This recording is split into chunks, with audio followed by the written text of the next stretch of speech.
Hello, welcome to The Real Bit Wars. I'm Chris, and today is cause for celebration. We are going to announce our new YouTuber of the Year.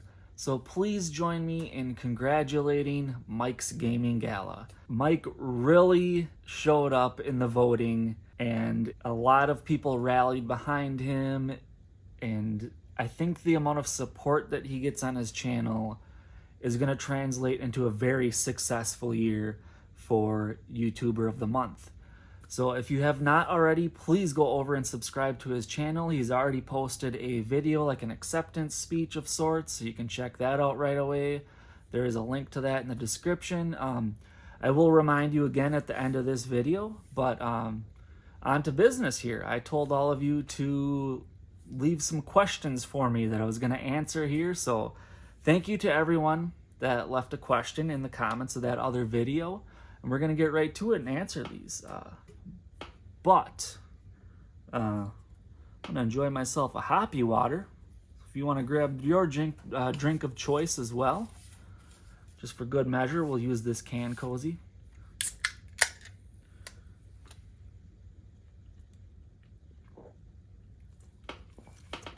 Okay, so I have these all printed out here. I'm going to go from newest to oldest.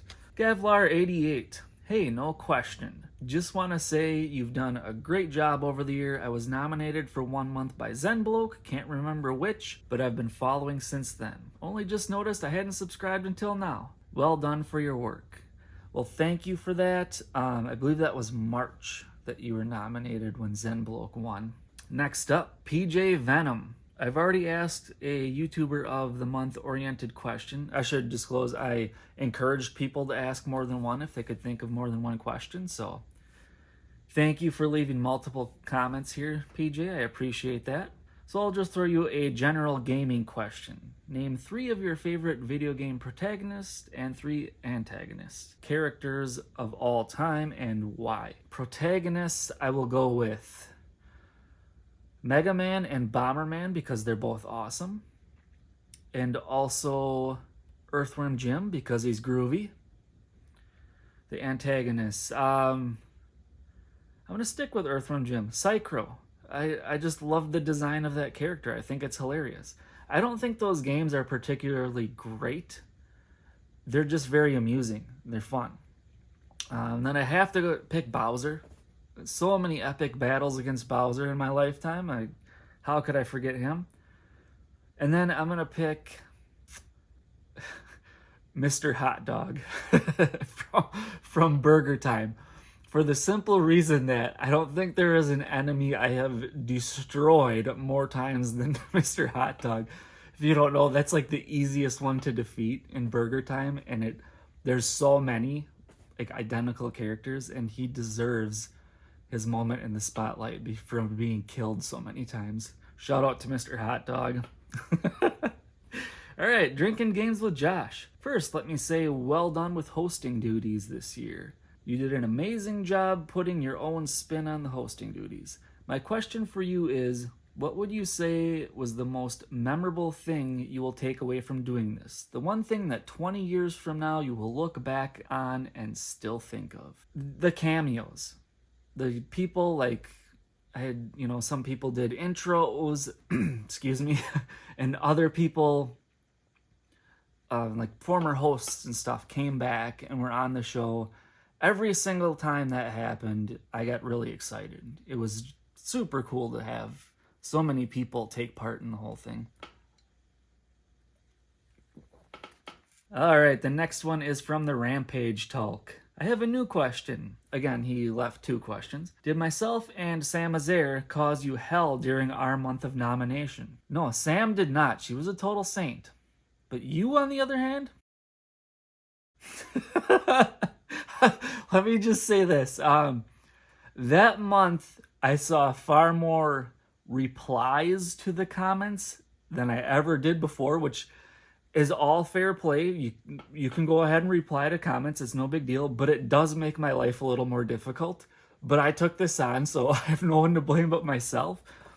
I don't want to make you feel guilty or anything when I answer this talk, but I will say policing votes for other people is kind of a bad look. I saw that throughout the year. There were, I even had somebody email me once, somebody that was nominated. I forget exactly who it was that was like, "Wait a second, these votes don't count. What's going on here?" I would always reply to the comments. I didn't like delete them or tell people, "Hey, you can't vote" or anything. I would just simply say, "Thank you for voting." And the reason I did that is, the rule is in place that channels have to be 3 months old, so nobody, to reduce the risk of somebody cheating. But people just naturally assume that's what's going on, but that's not always the case. I saw people who left a comment to vote and their channel was only a few days old. And then the next month they came back and they voted again. Now they voted twice and it still doesn't count. The next month, same thing. The month after that, same thing, because say they're voting in the 10th day of the month and their channel was created the 20th day of the month. They voted 4 times, none of them counted. Then they came back after that, the 5th, 6th, 7th month and so on, and it counted. The big thing why a lot of people don't want to host this series is counting those votes. So when you have somebody devoting their time to it and whatever, I saw people like that left comments like denouncing the series. Like they couldn't stand the cheating and they've had enough of it and this and that. And I think, do you really think I'm not capable of like clicking the link and looking to see that channel is, too new for that vote to count? I didn't want to discourage people from coming back. I mean, put yourself in that person's shoes. Say somebody, has followed this and a channel they like got nominated, but they've never actually registered a YouTube account. They think, "Oh, I'm going to make a YouTube account so I can vote this time," not realizing that their channel has to be 3 months old.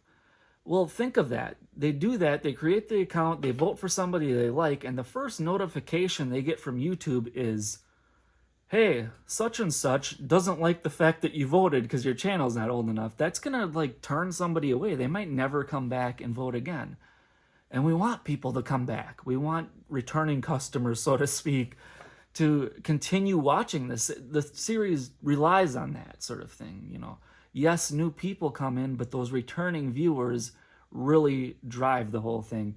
So again, not trying to send you on a guilt trip. It wasn't just you in particular. I just saw a lot of that, and that question just kind of brings that to mind, that there were a lot of people who got very upset about it. And I found it kind of amusing that people would actually click on the channels and check themselves to see if they were new enough. If you were really paying that close of attention to the whole thing, I validated votes as they came in, and then I tallied them later on in the month.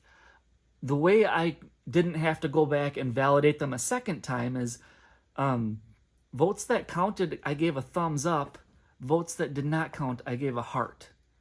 It was right there in front of all of you, and people didn't pick up on that. Like, some of these people thought they were so observant, and then they didn't even notice that it was like the thumbs up and the heart was what differentiated between the two. But again, I'm not trying to stir up controversy or point the finger at anybody. It's just I saw some of these things, and I just thought to myself, relax, people. We've got this under control. We're not gonna cheat. Nobody's gonna try to pull any stunts to screw you over or anything like that.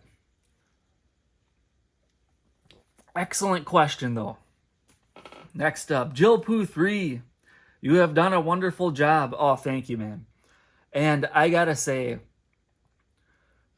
when you replied to my message, you were the first former host that I got confirmed to make an appearance in one of the episodes. That was so exciting. Like, maybe the top moment of the year for me, and seeing all the enthusiasm you had for it. And if I'm not mistaken, I think you even said something that you weren't quite sure that it was still going on. So hearing from me, it sort of brought you back in.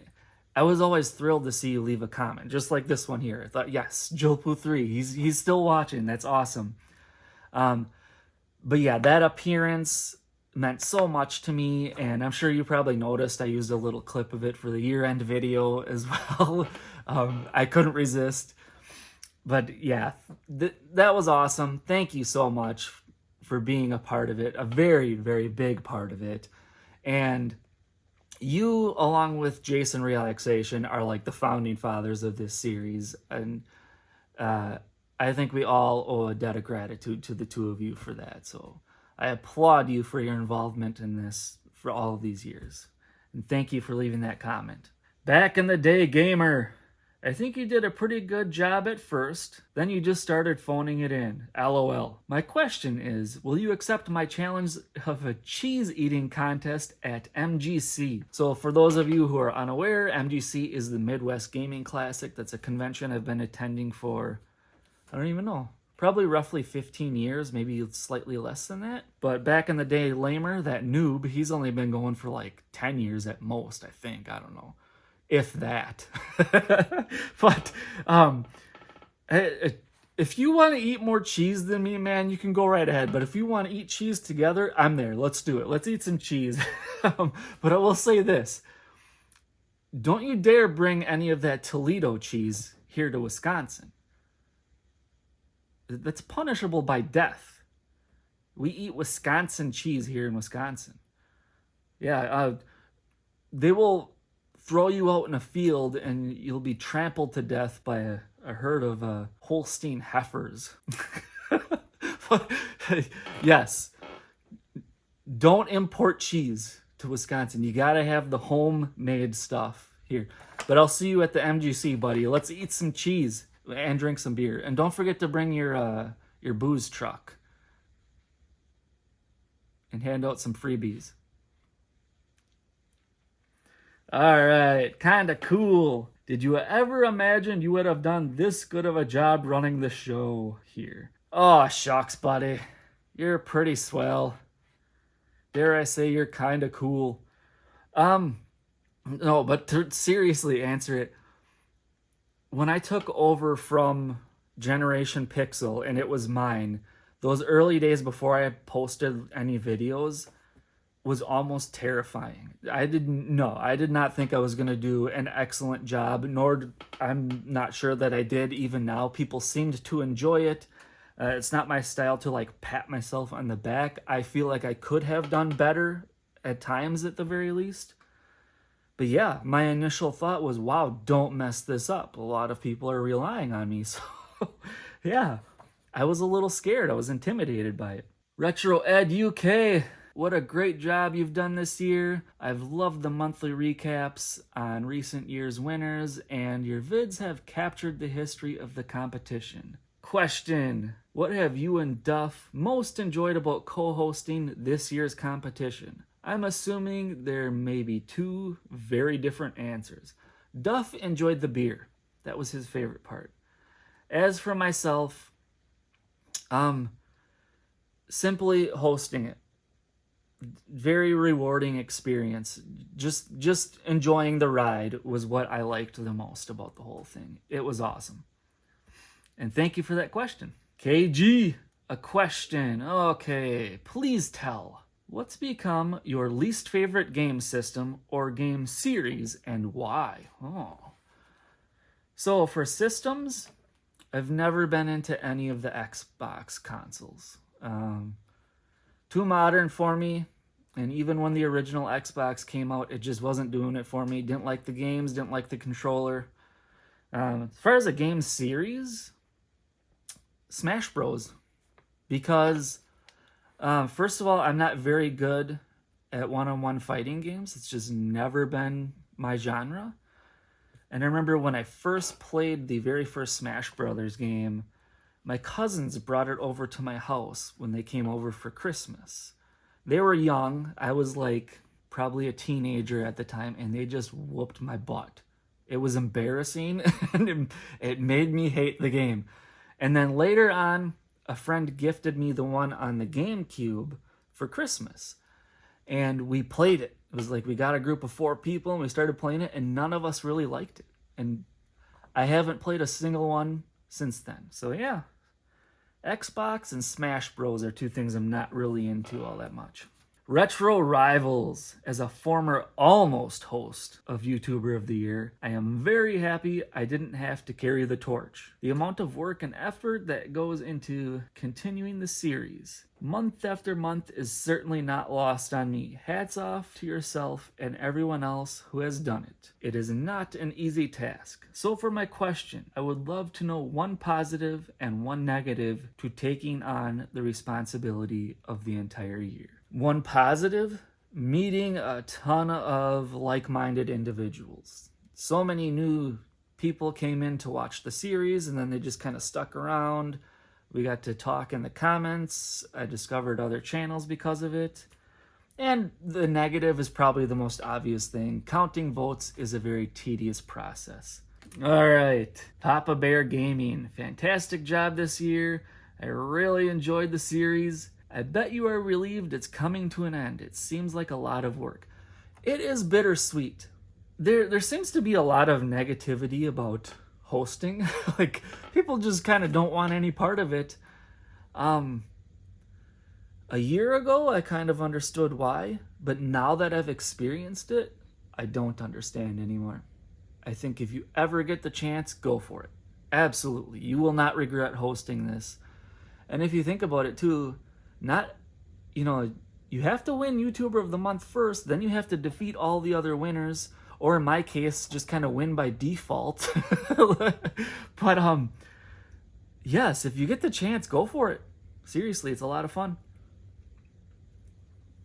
And thank you for that question. John Bundy, you've done a fantastic job. I bet you're looking forward to handing over to someone else. A question, have you enjoyed running this series? Also, how did you get the idea to also cover the history of the competition? Yes, again, bittersweet. There's a load off of my shoulders. I'm sad to see it go, but I'm excited to see what Mike will do hosting it. And yes, absolutely, I have enjoyed running the series. And as for that, the history lessons, so last year, it was only myself and 8-Bit Rach in the running. Out of the 12 winners, only the 2 of us went for it. And even then, she gave me a run for my money, big times. I kind of had accepted defeat. I was way behind. But prior to that, before I knew it was just going to be the 2 of us in the running, there were people like, I believe RetroRide UK was one of them. I think Goldtooth Gaming, Dad Racer, Mockingjay YT, Old School Games and Stories. All these channels that had like way more subscribers than me, way more popular than me, better videos than mine. And I thought, I don't stand a chance. So it literally was like 5 minutes of brainstorming. What can I do to set myself apart from everybody else? And that kind of had me thinking about the history. Like, what's something that nobody's ever done? And I'm thinking about all the previous hosts, and I'm thinking, well, there's 12 of them. There are 12 months in a year. Like, oh, this seems like a no-brainer. Once it dawned on me, I was like, this is too obvious. Then I was like worried somebody else was going to come up with the same idea. But after thinking of the history lesson thing, I wanted it so bad because I wanted to do that. I was even thinking to myself, like, if I lose, would it be a bad look if I still did those history lesson videos and stuff? I became very passionate about that idea. It became like my favorite hobby throughout all of 2023 was like digging up information on those old videos and stuff. I had a lot of fun doing all that. But thank you for that question. Do you nerd? Chris, you've done a truly amazing job not only hosting, but delving into the history of YouTuber of the Month. And it's been an honor to see someone of your caliber carry on this tradition and showcase its history. Thank you. Thank you to Tom and Lady Lacey as well. That video you guys were in turned out amazing. You guys stole the show. I loved it. When you sent me those clips, and I got to be the first person to watch them, I was laughing my butt off. You nailed it. It was perfect. Thank you for that. Okay, question. What's something with the YouTuber of the Month platform you wish you could have done? Maybe something that didn't work out from time constraints, or somebody you couldn't reach, or even something that feasibly couldn't have been done. In a perfect world, I would have loved to have had every single former host make an appearance on the videos. But for various different reasons, it was difficult. When I first took over, I thought if I could just even get a couple of them. And I just kind of ran out of time. Communication isn't a strong suit of mine. I don't have that kind of job where I email people constantly or anything like that. And not only that, that's not always the best way to get a hold of people. Sometimes people have like dead email accounts listed on their YouTube page and they don't even realize that that's still on there. So I would have loved to have all of them. But I also didn't want to bother people. I thought, some people might just not really want to do that. So I didn't usually try contacting people multiple times. It was usually I would just sort of throw it out there. Sometimes I would get a reply. Other times I wouldn't. And then likewise with the intros, having people do a guest intro to the videos. Some people were like, yeah, thank you for asking, but I'm not really interested. Which is all okay. For anyone that I asked to do the intro, if you're watching, I reached out to all of you in the first place because I admire you as content creators. I like your channels and your videos. Okay, 2D UK. You've done a stellar job hosting, Chris. Well done, mate. Question. Do you think YouTuber of the Month has any value now, or should it be left to wither on the vine? Whew. I have to admit, you broke my brain with this one. I am struggling to think of how to answer this. Yeah, but yeah, thank you. Thank you for the comment. Thank you for this question.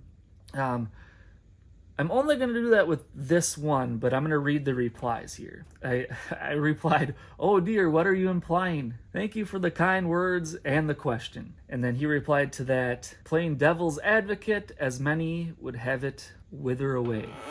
I guess, are we saying like there are opposing camps here? Like some people just don't want it to end and some people want it put out of its misery? I definitely see some value in it. So many great people have hosted in the past. When I took over, like I said, I was kind of terrified. I didn't want to be the person that ruined the whole thing. It was not my intention when I first took over, but throughout the year, I found myself trying to build momentum with this. Again, previous hosts like Generation Pixel, awesome. Before him, Sega Zombie, awesome. They did an amazing job, but I could also sense that some people were growing tired of it, despite the great content that was being put out. And then when I took over, it was like such a small channel, maybe the smallest one ever. I think I had like 120 or 130 subscribers, and it was like, how can I, such a small channel, build some enthusiasm here? How can I, keep this momentum going and help it grow? Because this might sound really bad. Again, I appreciate everybody that's ever hosted this, but when you look at, there was a 3-year stretch where Russ Lyman kind of reinvented it a little bit. I would say Russ, his videos felt like an episodic television series to me. And then Do You Nerd built off of that. And then Gaming Off the Grid, the popularity went through the roof. They gained a ton of subscribers while they were hosting one of the larger channels out of the former hosts as well. So I absolutely find value in this to this day. And I know that Mike is going to show me up. Mike's Gaming Gala, as he is hosting this. He is going to do a better job. He's going to have better videos than I did. There's no doubt in my mind. I did spend a year of my life trying to, build that enthusiasm so people want to watch this and want to continue watching it. But at the same time, Tootie, I see where you're coming from. I don't want this series to overstay its welcome. I know that some people feel like it has already, but this might be a controversial statement to make. I think it would be nice for this this series to quit while it's ahead. But who makes the decision on when to end it? Like, we're going 15 years deep now. Like, let's just say 20 years. We hold a vote. Should we end it after 20 years? And overwhelmingly, people say, yeah, that'd be a good time to end it. But I wouldn't feel confident or comfortable making that decision. I think it should involve input from Jason Relaxation and Jill Poo 3. I don't think anybody should just end it without them. But my predictions on how it will end is the greatest issue that has plagued this series from day one. Everybody wants their slice of that YouTuber of the Month pie, but nobody wants to be YouTuber of the Year. They view it as a burden. You've even seen it in some of these questions. You must be relieved that it's over. Yeah, so many people don't want any part of it. They think it's too much responsibility. I hear a lot of excuses from that standpoint.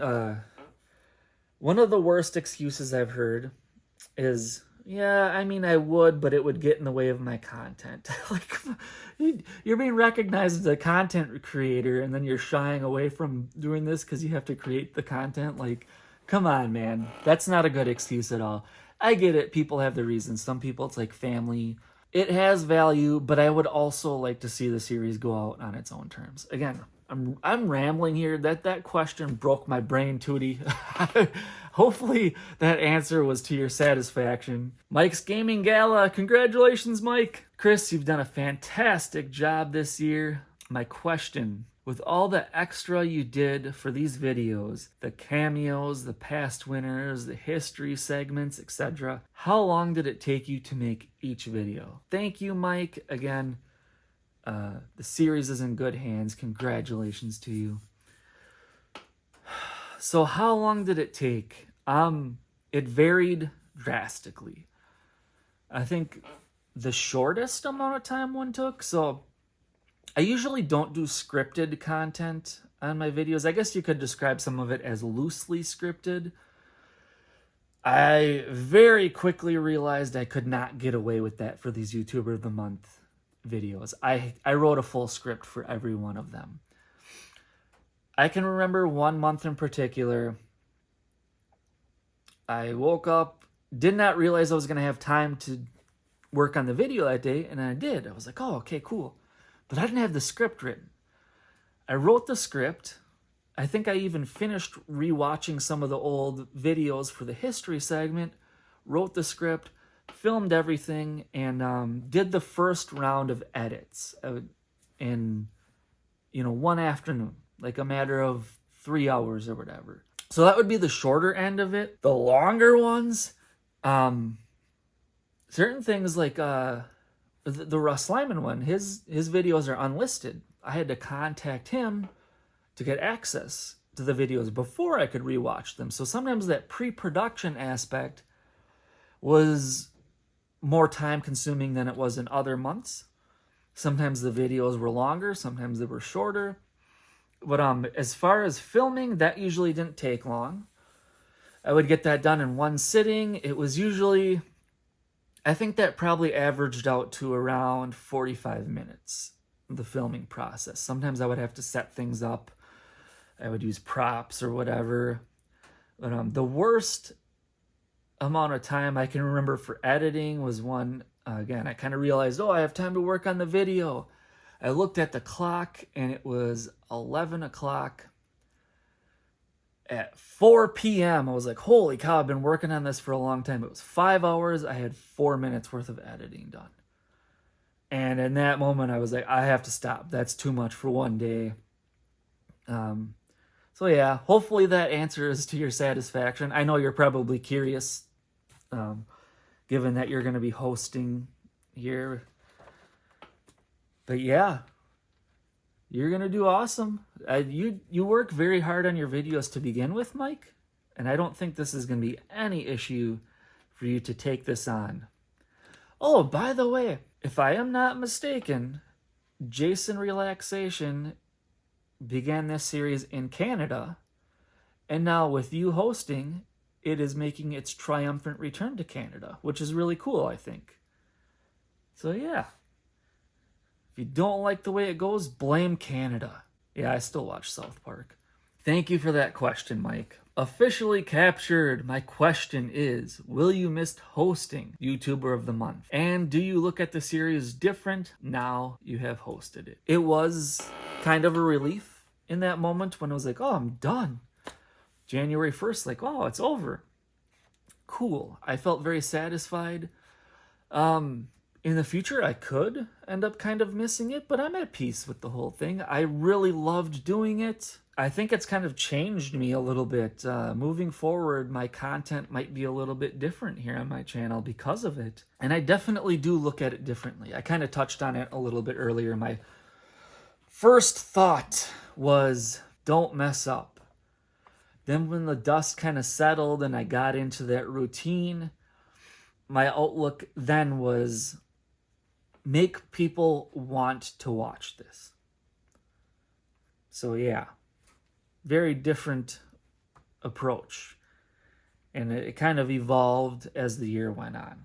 But thank you for that question. The Game Room, my pal Justin from Down Under. Hey Chris, question. It's the distant future of 2024. YouTube is now defunct. How would your ideal superseding gaming video platform differ to current day YouTube? And puns have now been outlawed. How long do you think you could stay out of trouble? Congratulations on the year, mate. Well, thank you.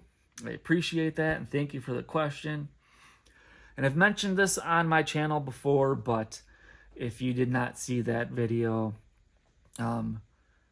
many of us, including myself, have had those moments where you kind of think about hanging it up and not creating content on YouTube anymore. Justin was a very big reason why I kind of pressed through when I was having one of those moments. He was commenting, giving me shout outs, and all this other very generous stuff. So Justin, thank you so much. I appreciate it. We've never met in person, but I truly consider you a friend. It's been nice getting to know you, through the internet. So, puns have been outlawed. I think I can handle that.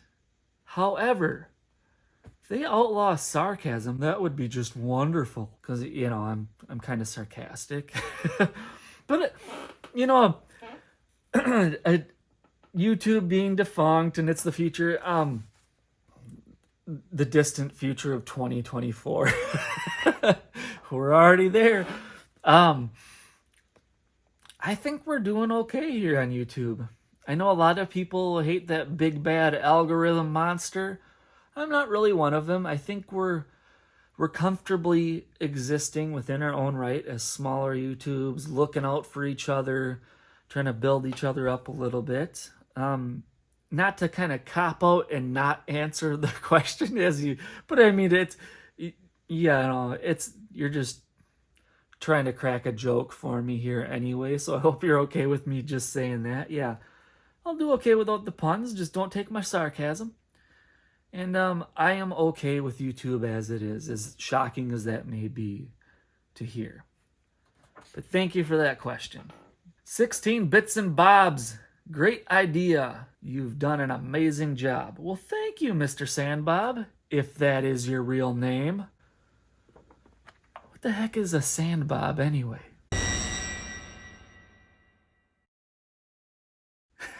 No. You and Tulk are cousins, correct? You guys, in those back-to-back months when you won, you kept me on my toes big time there. That was wildly amusing. Good job to the both of you there. But thank you for that comment. Dad Racer, you did an amazing job this year as host. All of the history you were able to dig up was quite impressive and super interesting. Question, what would you say your greatest achievement on YouTube has been in the last 5 years? That's a great question. It's hard to answer though, but I will say an achievement that I'm proud of is finding the confidence to just be myself through these videos.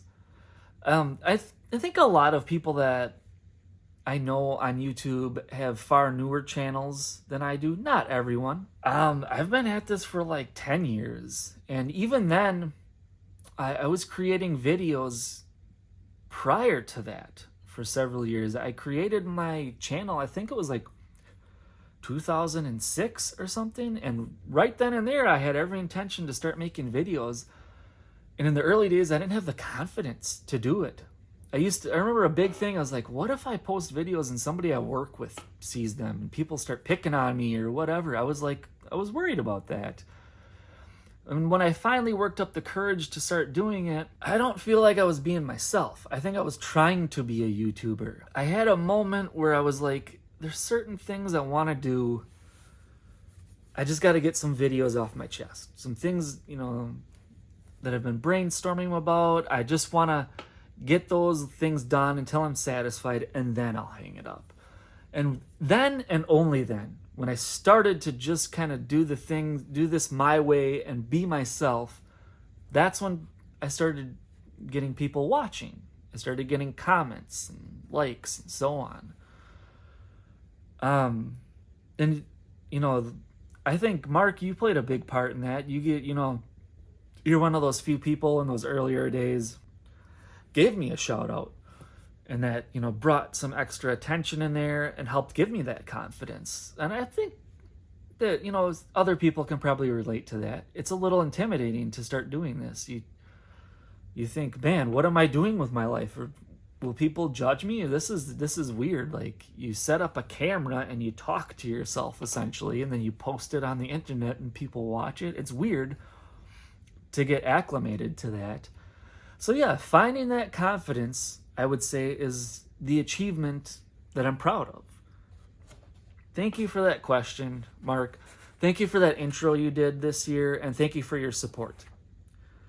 I look forward to seeing you at the Midwest Gaming Classic. It was really fun to meet you in person there last year.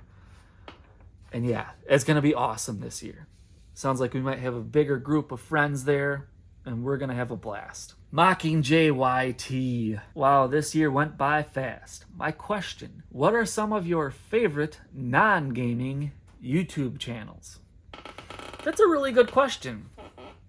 I think I'm going to answer this in 3 different categories, and I'll give you 2 different channels for each of those categories. We'll go with music, movies, and sports. 3 things in addition to video games that I'm passionate about. So for music, Todd in the Shadows. I don't watch all of his videos. He does like pop song reviews. I don't really watch any of those. But he has a series called Train Records. Yes, I thought I messed up that title at first there. Where it explores sort of a failed effort by an otherwise prolific artist, like an album that flopped. And he has another series called One Hit Wonderland, where he explores the career of an artist beyond their one hit. But yeah, they're documentaries. They're essentially mini documentaries. Todd in the Shadows, he digs up a lot of information to make those videos. Kind of like the music counterpart of what you see from the gaming historian. Another music channel, this is one I discovered just during the course of last year. It's called Cactus Malpractice. And he does this series called The Worst Album Ever Made, where he takes these albums that people say that's the worst album ever, and he listens to it and critiques them track by track to see is it really that bad. And when they are bad, he has this wall of shame. So he'll have like this thing on the wall, and he'll put like the CDs or whatever up there, and there's a top 5. So sometimes an album is so bad, he takes one down and puts a new one up there. Very funny stuff. I like that channel. Okay, movies. There is no better movie-related channel on YouTube, in my opinion, than Red Letter Media. I'm from Wisconsin. They're based out of Milwaukee. They're kind of like my hometown heroes. Such funny content. They have guest stars on their videos. Like Macaulay Culkin has been on several of their videos. And they do this thing where they have just this enormous collection of movies. It's kind of like, a big game collection where they'll like walk over and randomly pick something, watch some crappy old movie, and just laugh about it.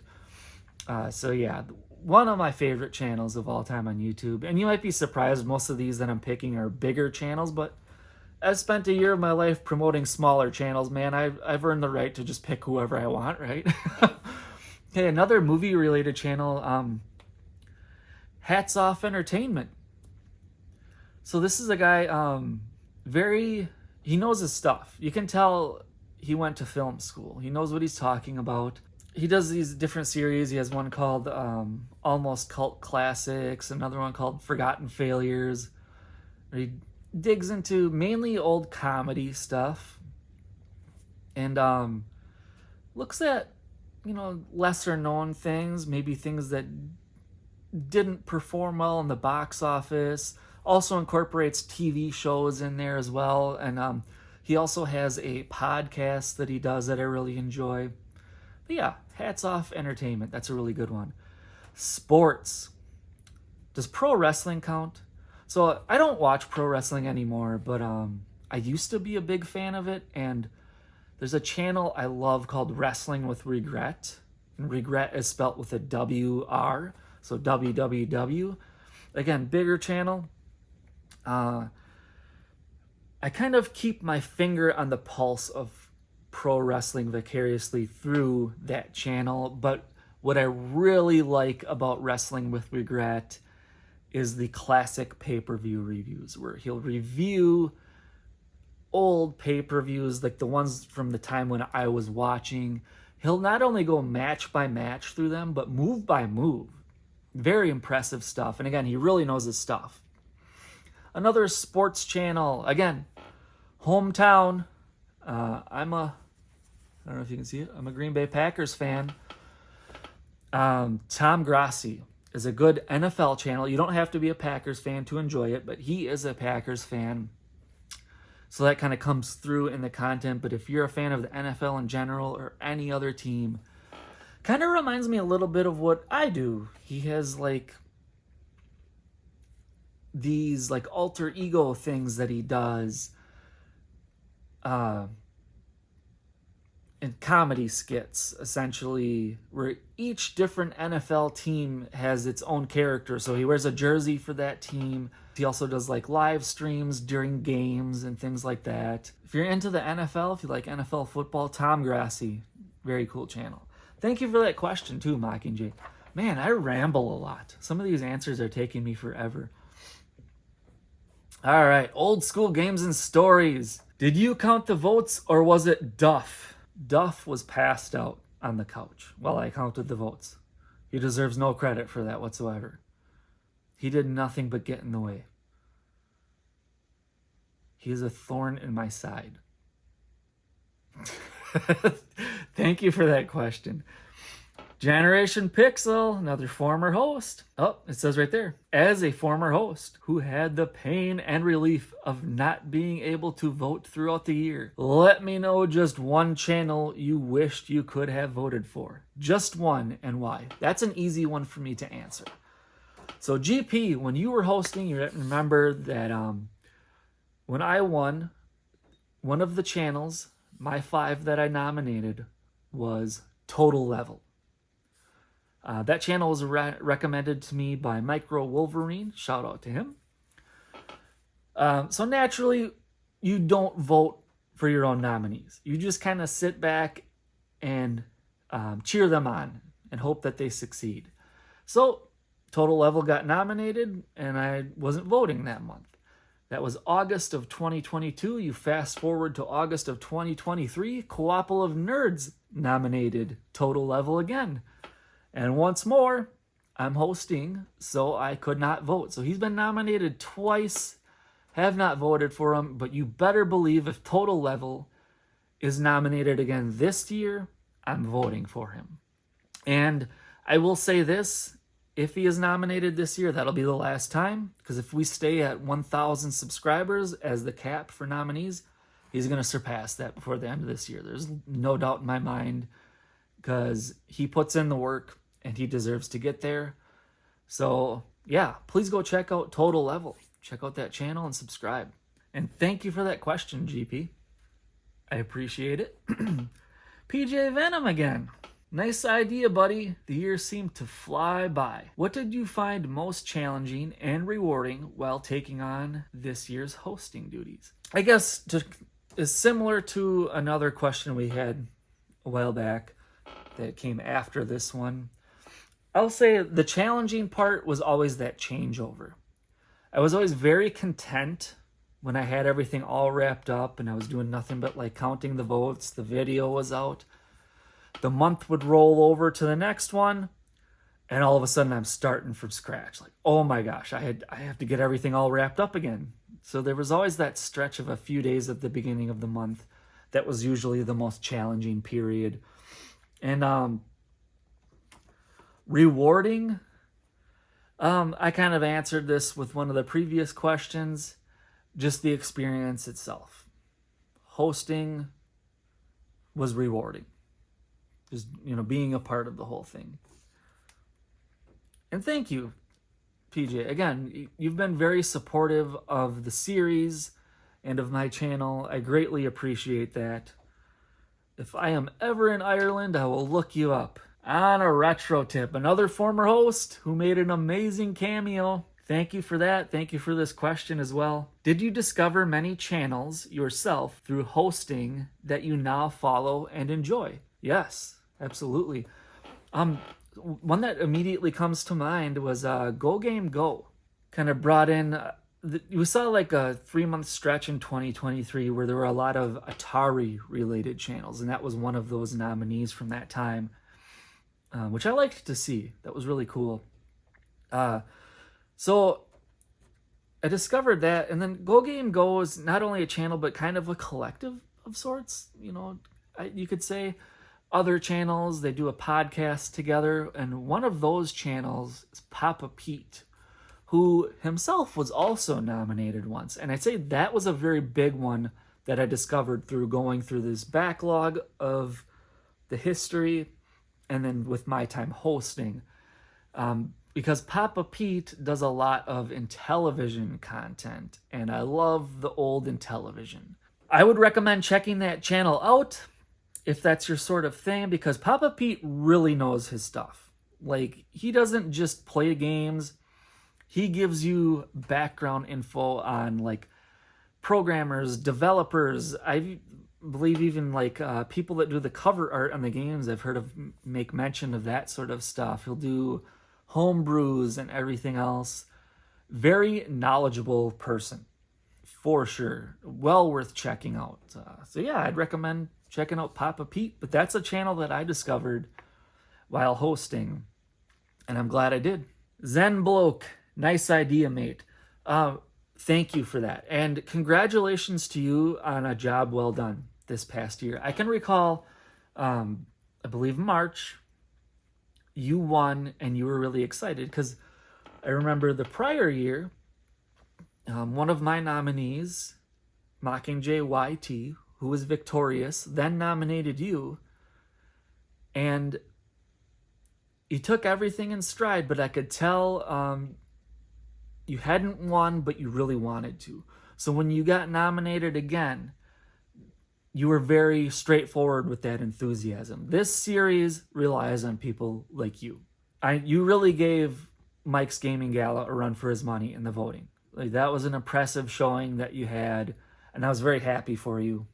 And I know the sky is the limit with your channel. You're doing very good things there. You're very generous towards other people with the hashtag support Scottish YouTubers thing and everything. Keep it up.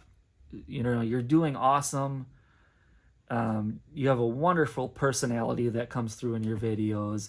And I'm glad through this series, I'm glad that I discovered you and your channel. So yeah, congratulations to you. I should say, while I'm on the topic, also congratulations to Mark Goes Blind Gaming and Coopple of Nerds, who, along with Zen Bloke and Mike, were the 4 nominees in the running for YouTuber of the Year. Nicely done to you all. All right, final one here. Another one from the Rampage Tulk. Chris, it's a heavy duty to host and carry on the tradition, and you've done an outstanding job, from showing the history of the competition to the funny duff clips and everything in between. Question: what month was the most challenging in general, counting votes or even hosting? Thank you for everything. Well, thank you. You were there voting, commenting a lot. You won in one of the months. You're very supportive. I greatly appreciate that. And it's always nice to see your comments. We usually have a good laugh back and forth when you've left comments. So I'm going to answer this question in two different ways. One will be much more personal. I don't really do that a whole lot on this channel, but I feel like now is a good opportunity to do that. And then the other way, which I'll start with, is more as it pertains to what you're saying here, like hosting the series. So I'm not going to go specific with it. You can figure it out. Some of you probably already recall. Most challenging one, there was a month where things didn't go according to plan. Instead of 5 nominees, we only had 4. I really felt like I had dropped the ball. Like, it bothered me a little bit. I was getting a little stressed out, which turned out to be somewhat of a blessing in disguise, because then from there on out, I was like, I cannot let YouTube stress me out. I can't do it. So every time I felt that pressure or that pinch from there on out, I just let it roll off my back, and I was like, nope, not going to let this happen. So, yeah, again, you can probably figure out which month I'm talking about. But yeah, I felt like I let the viewers down. Anybody that might have been involved during that time, or any comments left or whatever, again, I will say this: no hard feelings with anybody at all. None. So that was the most difficult time hosting. And I'm going to get serious here for a moment. It's not the easiest thing to talk about. But what I see a lot of people saying, like, oh my gosh, it must have been terrible. You must be so happy it's over and all that. Hosting the series was an absolute privilege and an honor. It was not difficult in the grand scheme of things. Life is far more challenging than YouTuber of the Month could ever be. And the reason why I say that is, when I took over as host, roughly 5 weeks into it, in that first week of February, my wife was diagnosed with cancer. And immediately I thought, I've made a grave mistake. I can't host this. I cannot do that when I'm going through something like that, when my wife is going through something like that. It'll be too much. And I thought, I have to figure out what to do, somebody to hand this off to or whatever. But in a strange sort of way, I quickly realized, well, despite what we're going through, life goes on. There were times where it would be my day off. My wife works remotely from home. So she'd be sitting there working, and I'd just be like, want to be there for her. And I was like smothering her. She literally was just kind of like, I'm trying to work, get away from me. But cancer is something that's made a very profound impact on me throughout my life. When I was about 13 years old, my grandma died after a very long battle with cancer. In 2019, my mom was diagnosed with cancer. In 2021, my mother-in-law passed away after a very brutal battle with cancer. And then 2023, my wife. So I should tell you all, both my mom and my wife are doing well. With both of them, it was caught early. They were able to remove the cancer with an operation. No radiation or chemo needed. But, for each person, it's a unique experience. But I'm sure a lot of people who know anyone or anyone who has gone through it themselves, that you're never quite the same after that, when that sort of thing happens. It changes life forever. And that's exactly, what my wife goes through. Things will never quite be the same, and for me myself as well. It shook our world pretty big time. But in the grand scheme of things, I feel blessed because it could have been so much worse. It could have been far worse. And just to show you, the amazing woman that I married, the day when she got the phone call that the test was positive, I had worked a night shift the night before. I didn't get to bed until about 8 o'clock in the morning. I slept for about 25 minutes, and she woke me up after she got that phone call. And after she broke the news to me, the next words out of her mouth were, "I'm so sorry." She apologized to me. She felt bad for waking me up after such little sleep, and she felt bad knowing this was a burden we were both going to carry. But yeah, I feel like, I'm struggling to find the words here. I will say this. How I always looked at cancer prior to this was, there are no winners and losers, only fighters. And, I still feel that way, but I look at it a little bit differently, in that now I don't look at defeating cancer as the fight so much as I look at it as the beginning of the fight. So my wife still at times is looking for that peace of mind, that comfort. We talk with her doctors, trying to get rid of that fear of recurrence. Low probability that the cancer will return. She's in good shape as far as that's concerned, but it's hard to eliminate that fear. It's hard to get that to go away. But a couple of things here. One thing I'm going to remind you of, go to Mike's Gaming Gala and subscribe there. Another thing I'm going to do is, given what I just told you, what I informed you of,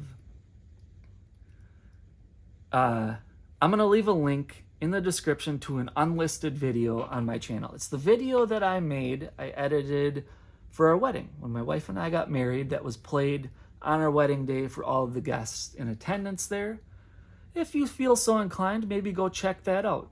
Again, I'll link that. And if you want to offer some words of encouragement for my wife, leave a comment for her there in that video, and I'll show her all of those comments. So yeah, you might think I'm kind of crazy to have still done this despite what we were going through, but yeah, February was very challenging. That was really the most challenging, but then April was when she had her operation. That was a challenging one. And there were many points after that where it did not necessarily get easier, because that's the type of thing, despite the fact that it was her health, as her spouse, I had to be there fighting for her on her behalf. Oftentimes she reminded me she didn't need me because she is tough. Yeah, she handled it with grace and dignity, and I love her to death. She's amazing. But in closing, I would like to offer a toast. So hoist your drink of choice to my grandma, my mom, my mother-in-law, and my wife, and all women who have had to battle cancer, past and present. I love you all, and you're my heroes. Cheers, everyone. Thank you for watching, and thank you for the support.